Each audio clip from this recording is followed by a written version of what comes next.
வணக்கம்.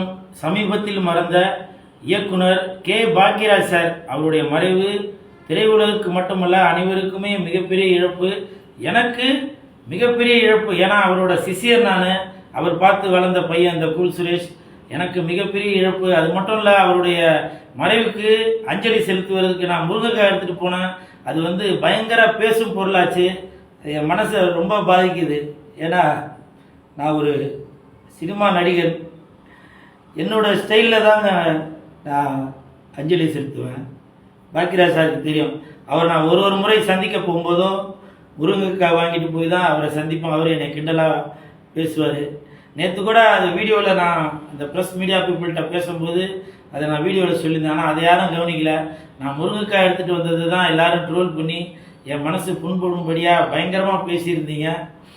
ஆனால் இருந்தாலும் ப்ரெஸ் மீடியா பீப்புள் அப்புறம் சினிமாக்காரங்க எல்லாருக்குமே தெரியும் கூல் சுரேஷ்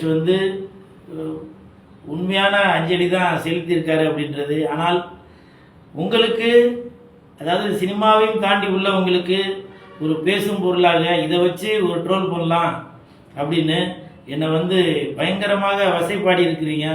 அந்த வசைப்பாடிய விமர்சனம் பண்ணிய அவங்க எல்லாருக்கும் நான் எப்படி சொல்கிறதுன்னு தெரியல. ஏன்னா கண்டிப்பாக உங்களுக்கு தெரியும். ஏன்னா நீங்கள் என்னை பற்றி பேசுகிற அளவுக்கு நீங்கள் கண்டிப்பாக பெரிய ஆள் தான்.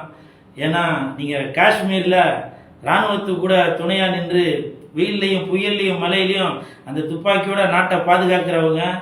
இந்தியாவிற்கு சுதந்திரம் வாங்கி தரதுக்காக பாடுபட்ட உங்களோட பேரம் பேத்தியாக இருக்கிறவங்க தான் நீங்களாம் இருப்பீங்கன்னு நினைக்கிறேன். ஏன்னா நீங்களாம் என்ன வசப்பாடி இருக்கீங்க இல்லையா? ஒரே ஒரு வேண்டுகோள், அடுத்தவங்களை பற்றி பேசும்போது கொஞ்சமாச்சும் யோசிச்சு பாருங்க. விஜய் சார் சொன்ன டைலாக் தான், அடுத்தவங்க வீட்டு நெய்யில் நீங்கள் ஸ்வீட் செய்யாதீங்க. அடுத்தவங்க வீட்டு நெய்யில் நீங்கள் ஸ்வீட் செய்யாதீங்க, சரிங்களா? எனக்கு தெரியும், பாக்யராஜ் சாருக்கு தெரியும். உண்மையிலேயே என்ன நீங்கள் வசைபாடியவர்கள், விமர்சனம் பண்ணியவர்கள் பாக்யராஜ் சார் மேலேருந்து உங்களை தண்டிப்பார்.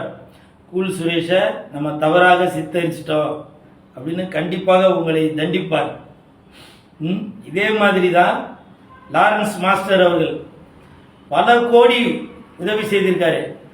அவர் அன்னைக்கு ஏதோ ஒரு உதாரணத்துக்கு அந்த நாய் அப்படின்னு சொல்கிற மாதிரி அவர் எதனோட நோக்கி சொன்னாலே தவிர ஒரு உதாரணத்துக்கு சொன்னது அது வேற மாதிரி அதை விமர்சனம் பண்ணி, மாஸ்டர் பாருங்க மாஸ்டர், நீங்கள் பல கோடி பேருக்கு உதவி செய்தவர்.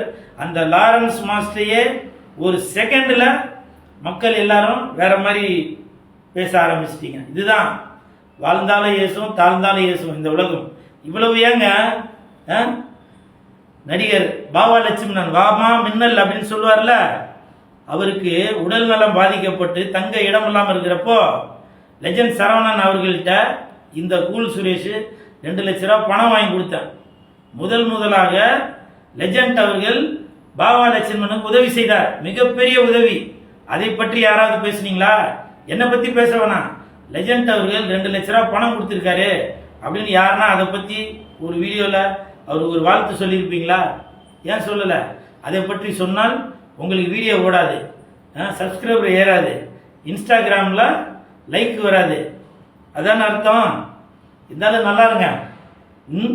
விஜய் சார் சொன்னது தான், நீங்கள் 4 சவுத்துக்குள்ளே இருந்துட்டு நல்ல ஒரு சூப்பரான ஒரு மைக் வச்சுட்டு நல்ல கேமரா வச்சுட்டு அடுத்தவங்க வீட்டு நெய்யில் நீங்கள் ஸ்வீட் செஞ்சு சாப்பிடுங்க.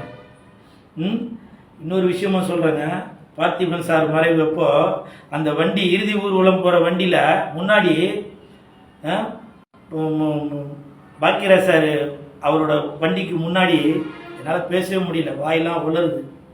பார்த்திபன் சார் என்றும் அன்புடன் கே பாக்யராஜ் அப்படின்னு ஒரு லெட்டர் பேட் வச்சு பேனா வச்சிருப்பாரு. அது ஏன்? அவருடைய அடையாளம்.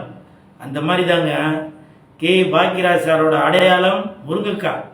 ஒரு காலத்தில் முருங்கை விளைச்சலுக்கு அதிகமாக பயன்பட்டது நம்ம கே பாக்யராஜ் சார் அப்படின்னு அப்போ உள்ள விவசாயிகள் எல்லாம் பெருமைப்பட்டிருந்தாங்க. அப்படி பெருமைக்குரியவரை என்னை வச்சு இப்போவும் சொல்கிறேன், என் நண்பன் சாந்தனு, கிக்கி, பூர்ணிமா மேடம், ஒருவேளை நான் செய்தது தவறு என்று நீங்கள் நினைத்தால் என் மனப்பூர்வமான மன்னிப்பை கேட்டுக்கொள்கிறேன். ஆனால் அடுத்தவங்க வீட்டு நெய்யில் ஸ்வீட் செய்யணும்னு நினைக்காதீங்க.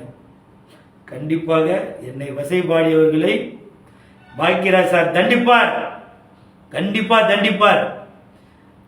அனாவசியமாக ஒரு கூல் சுரேஷை நம்ம வசைபாடிட்டோம், தவறாக சித்தரிச்சிட்டோம், உங்களுடைய வீடியோ ஓடணும், சப்ஸ்கிரைபர் வரணும் அப்படின்றதுக்காக 4 செவத்துக்குள்ளே இருந்துட்டு அடுத்தவங்களோட விஷயத்தையே பற்றி பேசி பேசி நல்லா இருக்கு.